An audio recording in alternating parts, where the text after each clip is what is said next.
An arrogant teacher humiliated a poor student in front of the whole class and challenged him to translate a page.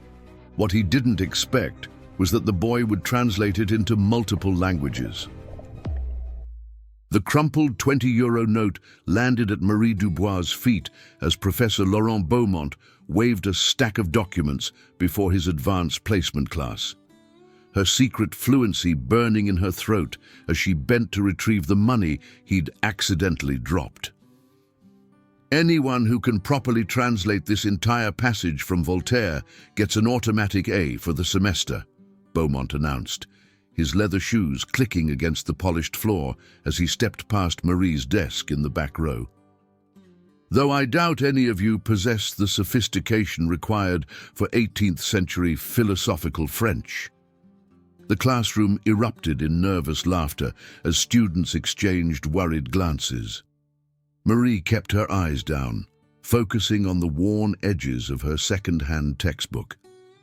Her phone vibrated silently in her pocket, a reminder from the hospital about her grandmother's overdue payment, €3,000 standing between her family and catastrophe. "Perhaps we should just use Google Translate, monsieur," joked Thomas Mercier, the banker's son, his designer watch catching the fluorescent light. "Probably more reliable than whatever we could manage." Marie's fingers traced the faded inscription inside her notebook cover, her mother's handwriting from years ago. La connaissance est liberté. Knowledge is freedom. A skill hidden, a heritage denied, a chance dangling before her.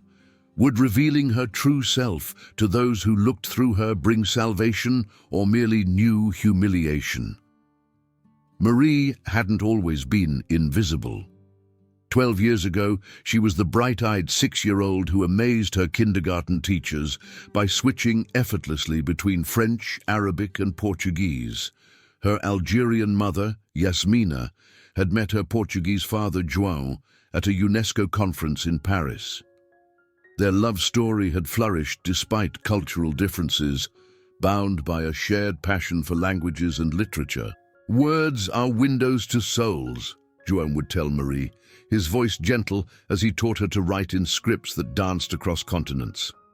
By 8, she could translate conversations between her North African grandparents and Portuguese relatives, earning proud smiles from both sides of her family. The antique fountain pen had been her 10th birthday gift, brass and mother of pearl, its surface engraved with a compass rose. When she held it close, she could smell the faint scent of her father's study, leather and old paper where they'd spent countless hours exploring texts in multiple languages. "This pen belonged to a Portuguese navigator," her father had explained. "Now it belongs to another explorer." 3 months later, João Dubois was killed in a construction accident. The company he worked for, owned by Laurent Beaumont's brother, denied liability. The life insurance disappeared into legal fees. When Yasmina's chronic illness worsened into disability, medical bills accumulated faster than rejection letters from her job applications. Marie remembered the night her mother had returned from an interview at the international school, her face ashen. "They won't hire me," she'd whispered. "The Beaumont family has influence everywhere. They say I'm a liability risk." 6 months later, they were evicted from their apartment, moving into the cramped social housing on the outskirts of Paris, where Marie now lived with her ailing grandmother, her mother having passed 2 years prior from complications of her untreated condition.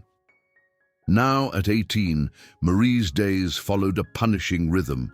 School from 8 a.m. to 4 p.m., where she sat silent and unremarkable in her worn clothes. Cleaning offices from 5 p.m. to midnight at Beaumont Industries, the very company responsible for her father's death.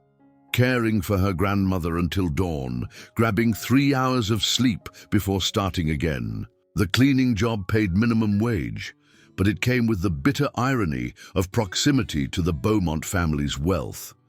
Every night she emptied the trash bins of executives who earned more in an hour than her family had seen in months. She'd learned to make herself invisible while her ears caught everything: merger discussions in English, negotiations in German, conference calls in Mandarin. For 3 years, Marie had moved through Elite Academy on a needs-based scholarship, maintaining grades just high enough to keep her place, but never high enough to draw attention. She knew Professor Beaumont had failed 2 previous scholarship students for lacking proper cultural refinement. She knew he took bribes from wealthy parents to inflate grades. She knew his published papers on French literature contained passages plagiarized from obscure Portuguese and Arabic sources he assumed no one could verify.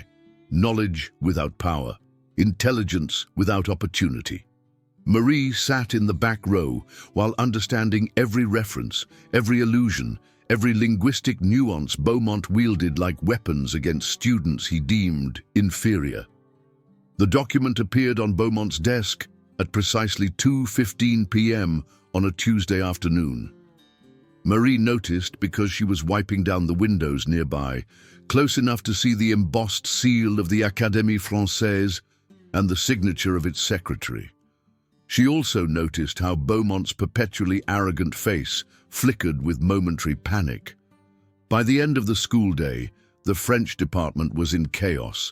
The Académie had selected Elite Academy to host its prestigious Young Scholars Symposium, contingent on the students presenting a translation and analysis of previously unpublished correspondence between Voltaire and Frederick the Great. The documents were in 18th century French, German, and Latin, a linguistic puzzle that would challenge even seasoned academics. "This could put our school on the international map," Principal Moreau gushed at the emergency faculty meeting Marie overheard while mopping the hallway. "The winning team receives full scholarships to the Sorbonne." "Magnifique," Beaumont replied, though Marie heard the strain in his voice. "My advanced students will begin immediately." What he didn't mention was that none of his advanced students, all from wealthy families who paid for private tutoring, had genuine linguistic competence beyond memorized phrases and grammar rules. They were trained to pass exams, not to think in multiple languages. Marie's heart quickened.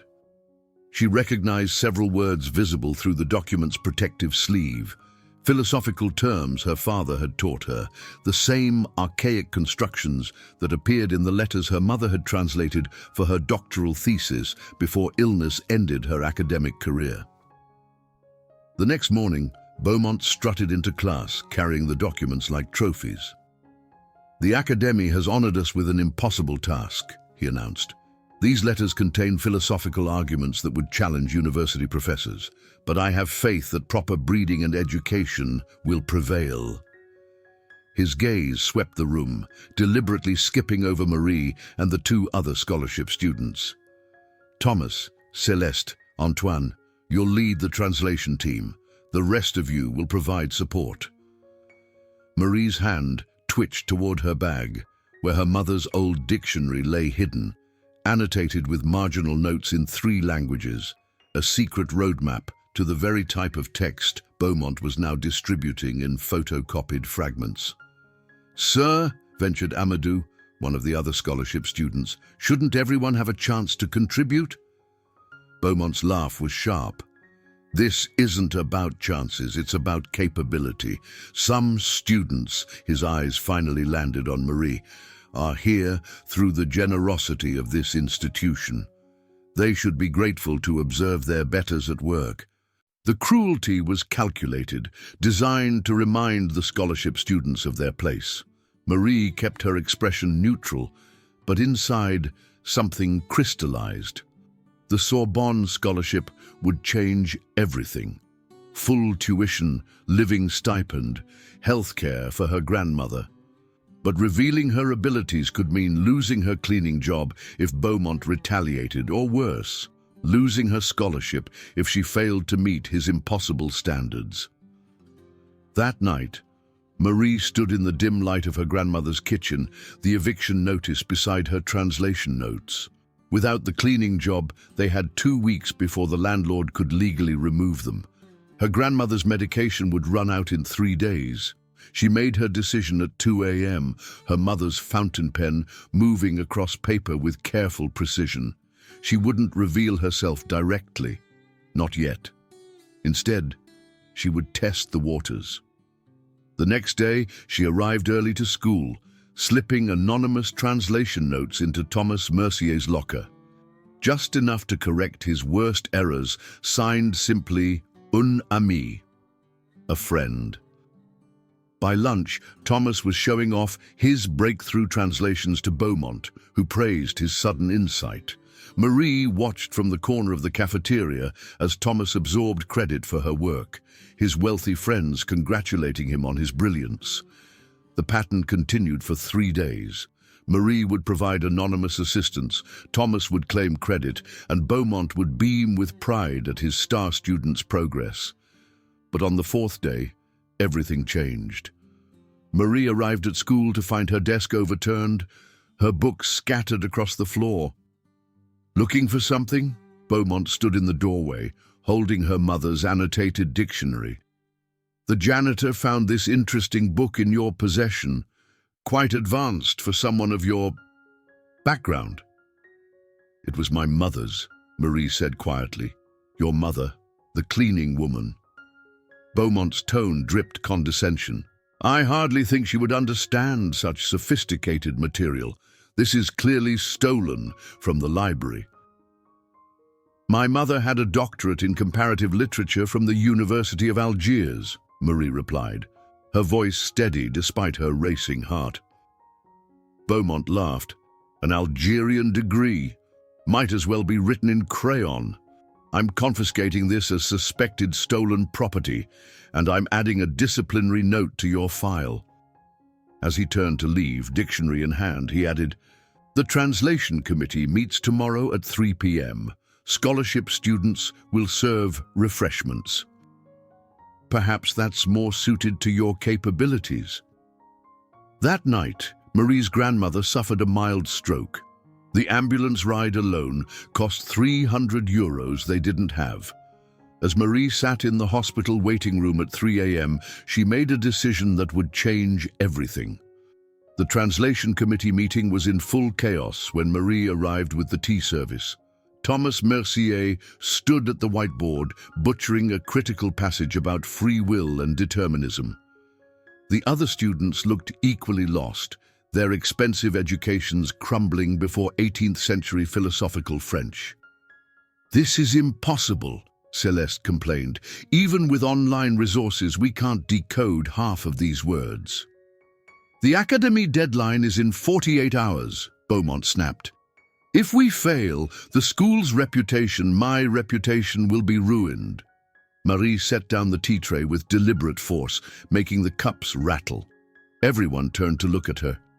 L'homme est né libre, et partout il est dans les fers, she quoted softly. That's Rousseau, not Voltaire. You're conflating two different philosophical traditions in your translation. The room fell silent. Beaumont's face darkened. Servants don't speak unless spoken to. I'm not a servant, Marie replied, stepping forward. I'm a student at this school. And that passage you're struggling with isn't about free will. It's about the tension between individual liberty and social contract. Voltaire is arguing with Frederick about the limits of enlightened absolutism. How dare you, Beaumont began.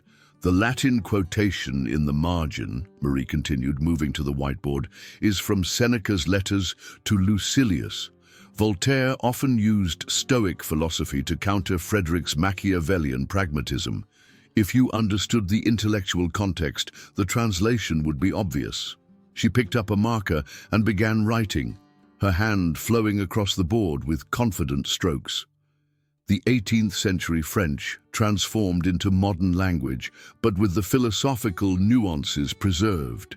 Then she added the German translation of Frederick's response, followed by analysis notes in perfect academic French. This is ridiculous, Thomas protested. She's just the cleaning girl. She probably memorized a few phrases. Then let her continue, Principal Moreau's voice came from the doorway. Unknown to the students, she had been observing the meeting, concerned about their lack of progress. If she's wrong, we'll know soon enough. Marie turned back to the board, her mother's training flowing through her. She explained the 7 layers of meaning in Voltaire's use of lumière, not just enlightenment, but a complex metaphor involving reason, progress, and the dangers of absolute certainty. She decoded Frederick's German annotations, revealing his private doubts about his public policies.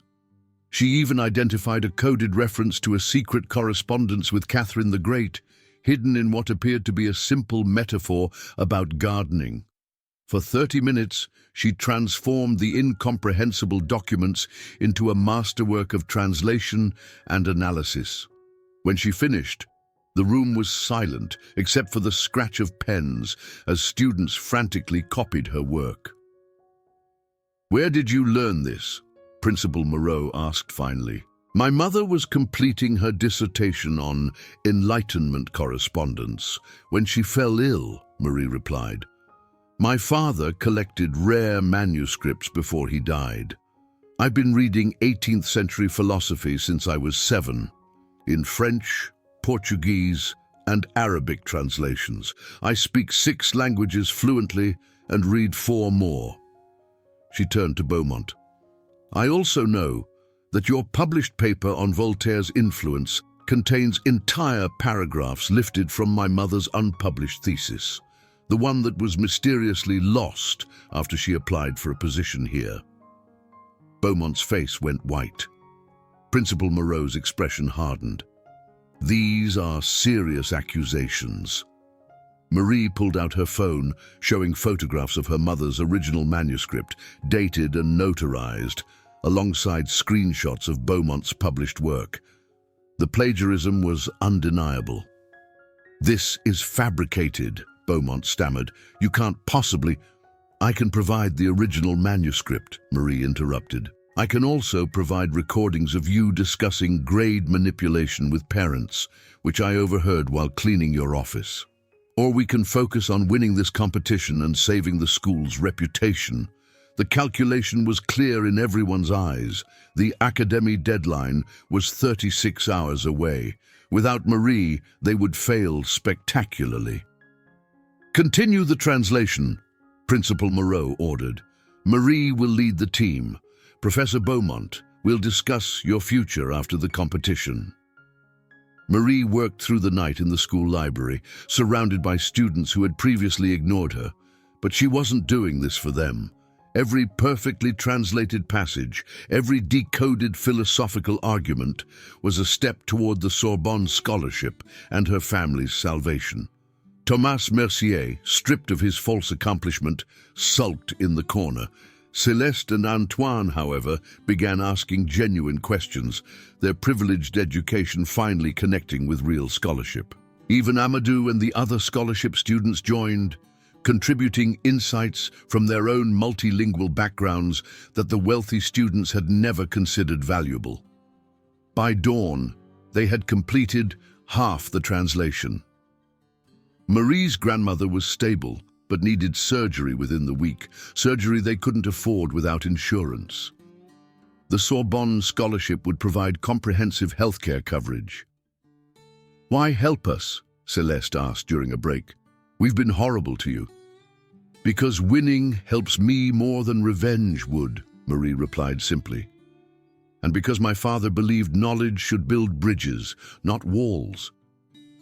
As the sun rose over Paris, Beaumont returned to the library. His arrogance had been replaced by desperation. "I'll make you a deal," he said quietly to Marie. "Complete this translation, save my reputation, and I'll ensure you get the scholarship regardless of the team results." "I don't need your help," Marie replied. "I never did." The academy presentation took place in the school's grand auditorium. 3 elderly academicians sat in the front row, their expressions skeptical as they surveyed the teenage students. Other elite schools had sent their teams, Lycée Henri IV, Lycée Louis le Grand, institutions with centuries of prestige. Beaumont introduced his team with forced enthusiasm, careful to emphasize their collaborative effort, while his eyes nervously tracked Principal Moreau in the back row. Marie stood to present, her second-hand clothes a stark contrast to her teammates' designer outfits. But when she began speaking, the room transformed. She didn't just translate, she inhabited the voices of Voltaire and Frederick, bringing their philosophical debate to life across centuries and languages. She revealed how Voltaire had hidden criticism of French monarchy within praise of Prussian efficiency. She decoded Frederick's use of German idioms that contained subtle mockery of French intellectual pretensions. She even identified a previously unknown reference to a Sanskrit text, showing how Enlightenment thought was influenced by Asian philosophy, something she'd learned from her grandmother's collection of North African scholarly works that traced cultural exchanges across continents. When she switched seamlessly between French, German, Latin, and even Arabic to explain certain philosophical concepts, the academicians leaned forward, captivated. This wasn't just translation, it was resurrection, bringing dead languages back to vibrant life. "Who is this student?" the lead academician asked Beaumont. "Marie Dubois," Principal Moreau answered before Beaumont could speak. "Our top linguistic scholar." The lie hung in the air for a moment before Marie corrected it. "I'm a scholarship student who cleans offices to support my grandmother. My parents were scholars before circumstances destroyed their careers. Everything I know, I learned from them and from books others discarded as worthless." The academician studied her with interest. "And yet you've provided the most sophisticated analysis of Enlightenment correspondence we've seen in a decade. Your translation reveals layers of meaning that our own experts missed." When the results were announced, Elite Academy had won by a margin that embarrassed the other schools. But the real shock came with the individual recognition. The Académie offered Marie not just the standard Sorbonne scholarship, but a special fellowship usually reserved for graduate students. It included housing, healthcare, and a stipend sufficient to support her grandmother. As the audience applauded, Beaumont approached Marie. His career was over. Principal Moreau had already informed him that his contract wouldn't be renewed, and the plagiarism investigation would likely end his academic life. But in his defeat, something like respect flickered in his eyes. "Your mother would be proud," he said quietly. Marie looked at him steadily. She always was. 6 months later, Marie sat in a sunlit seminar room at the Sorbonne, leading a discussion on translation theory with students twice her age. Her grandmother, recovering well from successful surgery, lived with her in a small but comfortable apartment near the university, paid for by her fellowship. The brass compass pen rested on her desk, no longer hidden, but displayed proudly. When she wrote with it now, she thought not just of her parents, but of all the invisible students whose brilliance was dismissed because of their circumstances. Professor Beaumont's disgrace had made national news, triggering investigations into academic plagiarism and discrimination at elite institutions across France. Elite Academy reformed its scholarship program, actively recruiting multilingual students from immigrant communities. Thomas Mercier, humbled by the experience, had actually begun studying languages seriously, eventually asking Marie to tutor him, a request she declined with polite finality. But the most significant change was in Marie herself. She no longer hid her abilities or apologized for her background.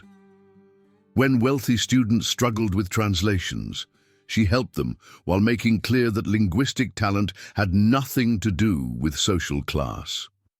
When professors cited her work, and they often did, she insisted they also acknowledge her mother's unpublished contributions to the field. One afternoon, as she was preparing for her advanced semantics course, Amadou appeared at her office door. He'd won his own scholarship to study engineering, but had kept in touch. "You changed everything," he said. "Not just for yourself, but for all of us who were told we didn't belong." Marie smiled, thinking of her father's words about words being windows to souls. She had opened those windows, letting light into places that had been kept deliberately dark. "I just translated," she replied. "But sometimes translation is revolution." That evening, Marie walked along the Seine, the brass pen in her pocket catching the last rays of sunlight. Street musicians played, tourists photographed monuments, and students gathered in cafes to debate philosophy and politics. The city that had once seemed hostile now felt like home, not because it had changed, but because she had claimed her place in it. Her phone buzzed with a message from her grandmother, written in Arabic. "Your mother came to me in a dream. She says the compass points true." Marie understood. The compass on her pen wasn't just decorative. It was a reminder that knowledge could navigate any barrier, that words could map new territories of possibility. She had traveled from invisibility to recognition, from silence to voice, from survival to triumph. But the journey wasn't over. That night, she began writing her own thesis, not just on translation, but on the hidden languages of the marginalized, the suppressed voices that contained wisdom the privileged world desperately needed. She would dedicate it to her parents, to her grandmother, and to every student who sat in the back row, burning with knowledge they were told didn't matter. At her desk, the brass pen moved across paper with fluid certainty, leaving behind words in multiple languages that would soon be published, studied, and celebrated. But more importantly, they would inspire other hidden scholars to step forward, to claim their voices, to translate not just languages, but entire systems of power. The evening news played on her laptop as she worked, reporting on new educational reforms inspired by what journalists had dubbed the Marie Dubois case. Schools across France were being forced to confront their discrimination, their plagiarism, their waste of human potential. It was a small revolution, but revolutions often began with a single voice refusing to remain silent. Marie smiled, remembering Beaumont's arrogance that day in class, his certainty that she was nothing more than furniture in his academic empire. Now his office was being cleaned by someone else, perhaps another brilliant student whose abilities were temporarily hidden by circumstance. If so, Marie hoped they would find their moment, their voice, their victory. As midnight approached, she completed her introduction with a quote from her father, translated into 7 languages. "Every person carries libraries within them, waiting for the world to learn to read." The brass compass pen rested beside the pages, its needle pointing steadily north, toward truth, toward justice, toward a future where no student would have to hide their light beneath the burden of others' prejudice.